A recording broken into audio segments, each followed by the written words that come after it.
Hi, this is Shupriyo, and in this video, I am going to explore the first theme of the Budget 2020 Aspirational India. So let's begin. Now, this is the budget document that you see in front of you. So I'll just traverse the document and tell you about the important things. So the budget started off with Nirmala Sitharaman giving a little bit of address. So she said that Prime Minister Modi had won the elections with a huge Jan Adesh because they had won a landslide victory. And then she started off by saying that the budget is going to empower members of the SC, ST, and every individual from the minority sections of the society, and that they will be creating a vibrant and dynamic economy for everybody. And then she went ahead and said that there were two main focuses. So it was going to be on fundamental structural reform and inclusive growth. So this is something that the Modi government had been long telling about, and that's what she basically said, that since 2014 this was their main focus. And she went ahead and said that the fundamentals of the economy are strong and that has ensured macroeconomic stability. She also mentioned that the inflation has been well contained and the bank saw a thorough cleanup of accumulated loans of the past decade, and they were also recapitalized. So as you know, the NPA issue was being dealt with by banks, and the recapitalization was also a very important thing that the NDA government has done. And she also said that the companies were provided an exit through the IBC. So this is the insolvency and bankruptcy code, and she said that several steps on the formalization of the economy were also taken up. Then she went ahead and paid homage to Shri Arun Jaitley. So as you know, he was the ex-finance minister and he passed away recently. And she also said that Arun Jaitley was one of the key architects of the GST. So the GST had been rolled out under his leadership, and that was why they remembered him. And the next thing that she said was that the center and the states will need to work harmoniously towards the common goal of shared prosperity. And this is something that the GST Council also highlights, because as you know, the GST Council is comprised of all of the states and members from all of the states. And so it is something that the erstwhile economic survey also talked about, and they said that it was an example of cooperative federalism. So that is how the GST Council actually went ahead. So moving on to the next parts.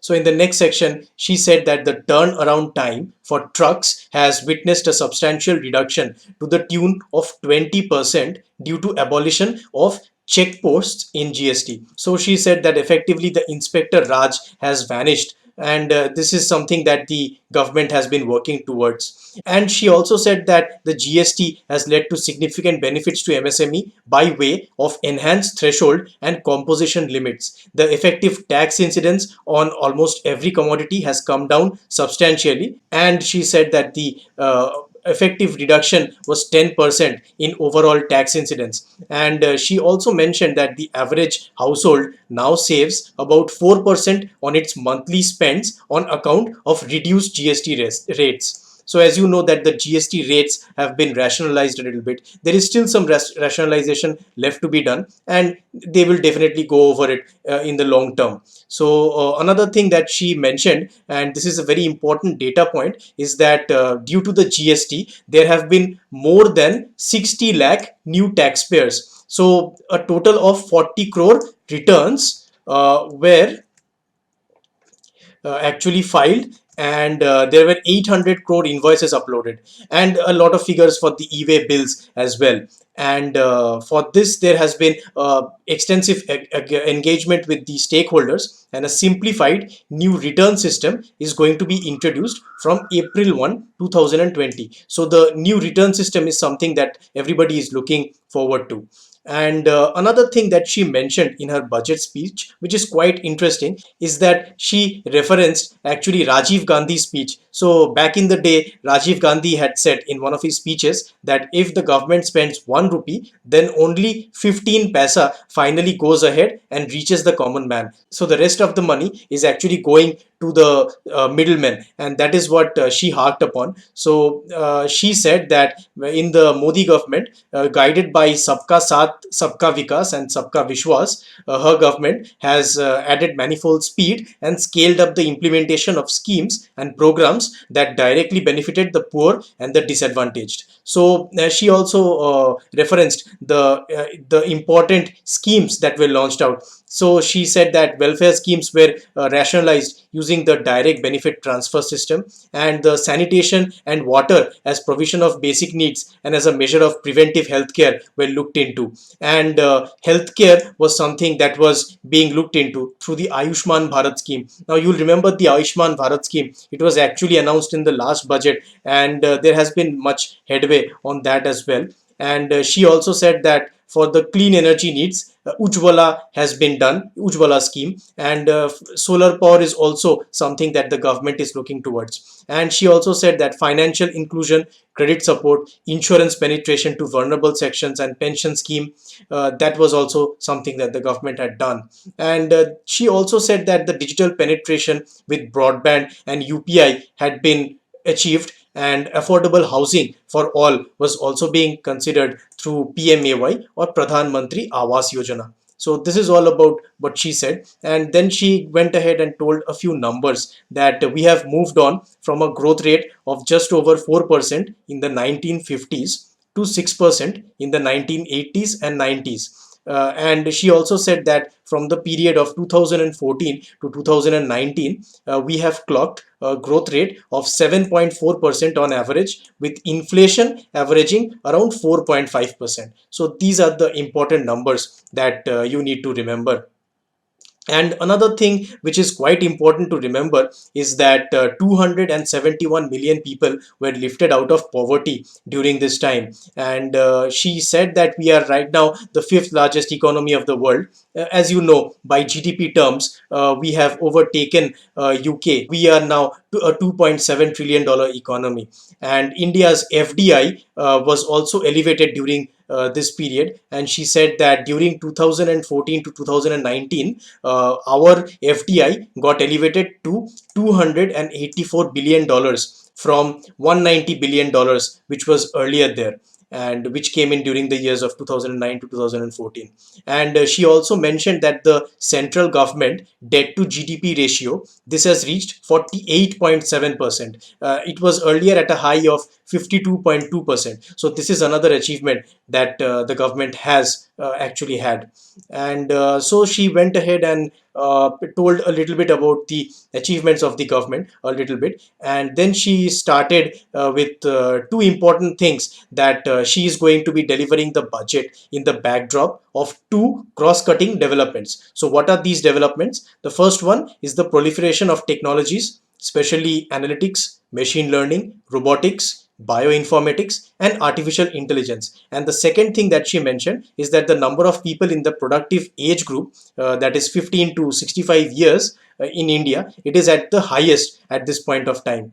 And then she went ahead and told about the three prominent themes. So aspirational India, economic development, and caring society. And as you know, this is all about the aspirational India that I am talking about in this video. So moving on with the next parts. So you will find that she also told a little bit about the digital revolution, which has placed India in the unique leadership position globally. And she said that India is aiming to achieve seamless delivery of services through digital governance. So digital governance, there have been a lot of projects unveiled on that front, and there is a need and a want of people to go to get delivery of services through digital governance. And the physical quality of life has been improved through the national infrastructure pipeline, which has also been mentioned in the budget. Then she told that the risk mitigation has been done through disaster resilience, and the social security through pension and insurance penetration is also being looked into by the government. So moving on with the next set of things.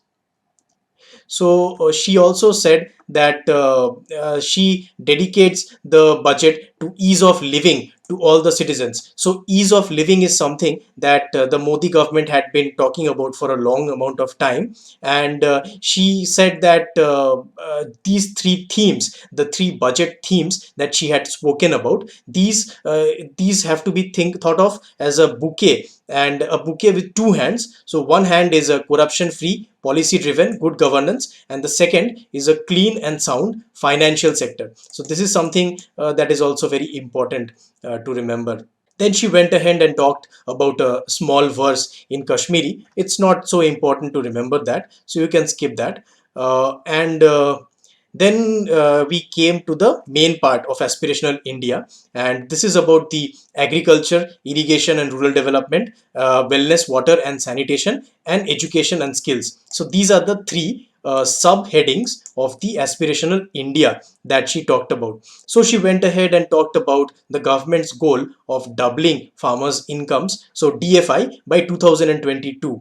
And she said that energy sovereignty has been provided through Kusum and input sovereignty through Paramparagat Krishi Vikas Yojana. And this is very important because she said some numbers as well, that the government has provided resilience for 6.11 crore farmers insured under the Fasal Bima Yojana. So this is quite important. And she talked about the connectivity through PMGSY, the Pradhan Mantri Gram Sadak Yojana. She talked about making farming competitive, and for that, what she said is that farm markets need to be liberalized. Distortions in farm and livestock markets need to be removed. There was a need for purchasing of farm produce, logistics, and agri services as well. So this is something that the government is looking into, so that our farmers can have a better quality of life and better income.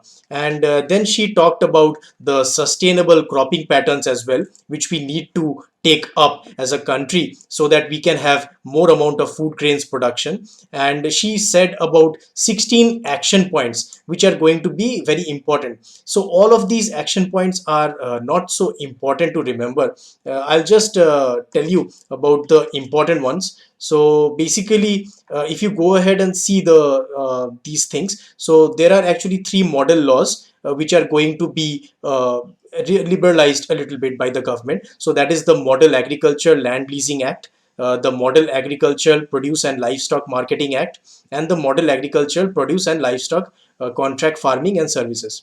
So then this is not so much important, but we need to understand about the PM Kusum scheme. So this is something that she said that the government needs to be Annadata as well as Urjadata. So she said that the PM Kusum scheme, by which solar energy is being promoted in the country, and farmers were given some solar powered pump sets. So she said that the scheme will be expanded to provide 20 lakh farmers for setting up standalone solar pumps, and they will also help to provide 15 lakh farmers with grid connected pump sets which will be solarized. And in addition, a scheme to enable farmers to set up solar power generation capacity on their fallow or barren lands and sell it to the grid would be operationalized.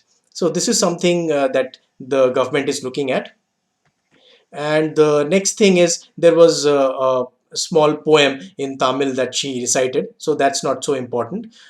Next, what's important is to know that India has an estimated capacity of 162 million metric tons of agri warehousing, cold storage, reefer van facilities, etc.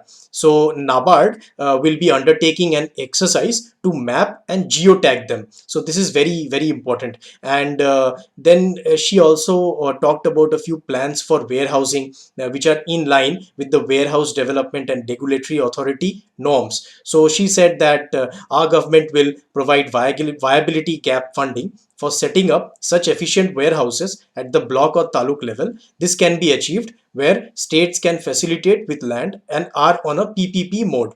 So Food Corporation of India and Central Warehousing Corporation shall undertake such warehouse building on their land too. So this is all about that. And then she also talked about the backward linkages. So a village storage scheme was proposed to be run by the SHGs. This will provide farmers a good holding capacity and reduce their logistics cost. So women SHGs shall retain their position as Dhanya Lakshmi. So this is something which is quite important. And then a very interesting set of data that she said was that horticulture sector with its current production of 311 million metric tons exceeds production of food grains. So basically in India, we have more production of horticulture than we have of food grains. So this is very interesting because usually food grain production is something that the government more focuses on, right? And she said that for better marketing and export, she is proposing to support states which will adopt a cluster basis and will focus on one product for one district. And she also told about the Kisan Rail. So the Indian Railways will be setting up a Kisan Rail through PPP arrangements, and there shall be refrigerated coaches in express and freight trains as well.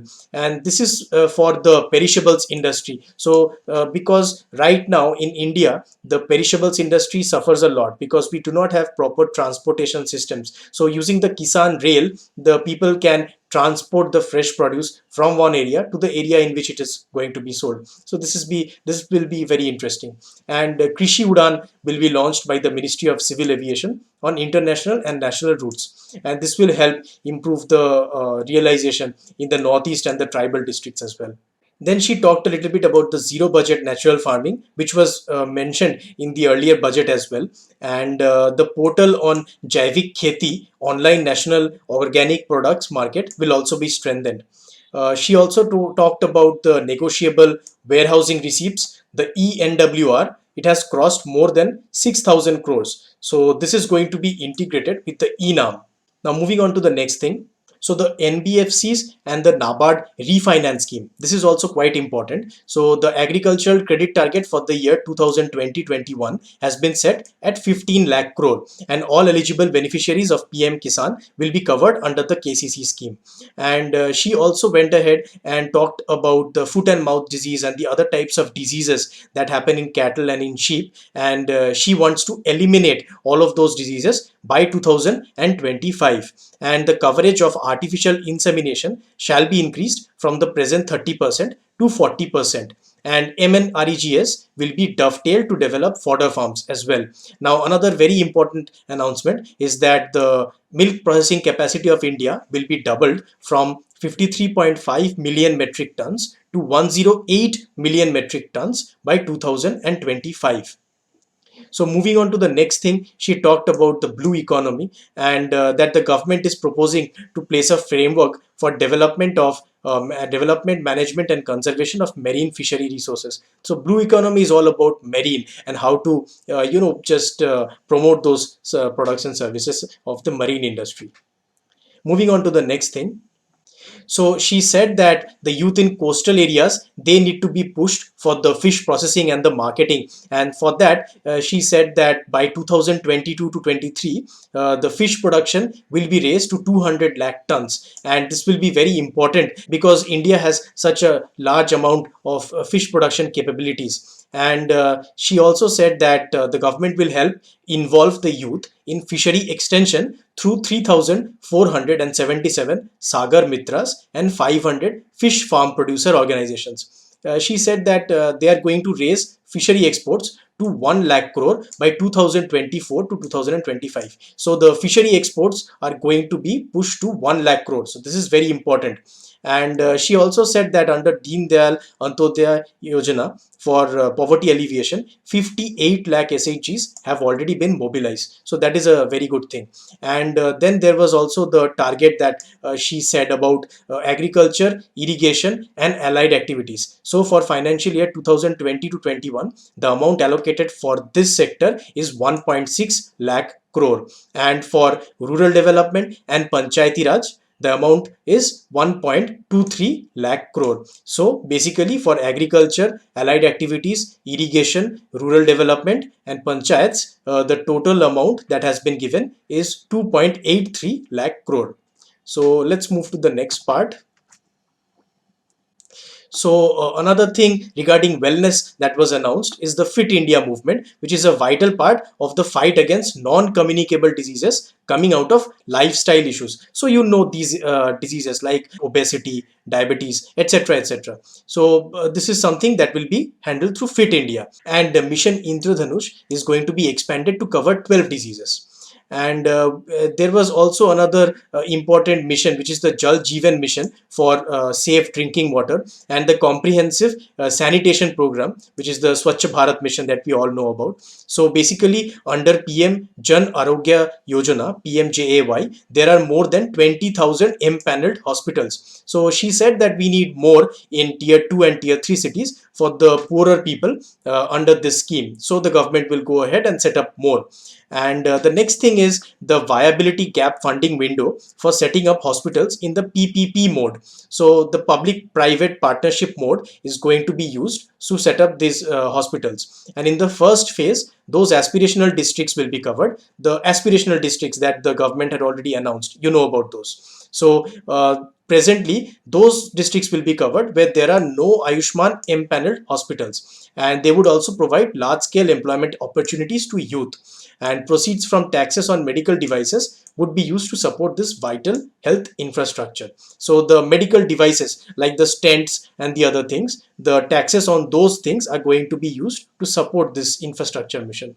And the next thing is the Ayushman Bharat scheme, and the government is talking about including machine learning and AI in that. They also announced about the TB Harega Desh Jeetega campaign, and by 2025 TB or tuberculosis is going to be eradicated under this program. So the next part is the Jan Aushadhi Kendra scheme, and this is going to be expanded to cover all the districts, offering 2,000 medicines and 300 surgicals by 2024. So for the health sector, the total allocation that was made is 69,000 crores, and that is inclusive of 6,400 crores for Prime Minister Jan Arogya Yojana, PMJAY. And so the government is also committed to ODF plus in order to sustain ODF behavior. So ODF is the open defecation free, that movement. And now for that, the total allocation of Swachh Bharat mission has been put at 12,300 crore in 2020-21. So another thing is the Jal Jeevan mission that I spoke about. So the Jal Jeevan mission, the actual amount that has been approved for this is 3.6 lakh crore. So this is also a very important number. So let's move to the next part. So now we come to the third and the final item under Aspirational India, which is the education and skills. So the government says that this is very, very important, that by 2030, India is going to have the largest working age population in the world. So this is a very, very important thing to remember. So they are saying that these young people, they will not only need literacy, but they will need job and life skills as well. So that is why the new education policy will soon be announced, and this is very important because the government has actually got over 2 lakh suggestions over how to actually implement these things, and they will be coming out with a new policy for this thing.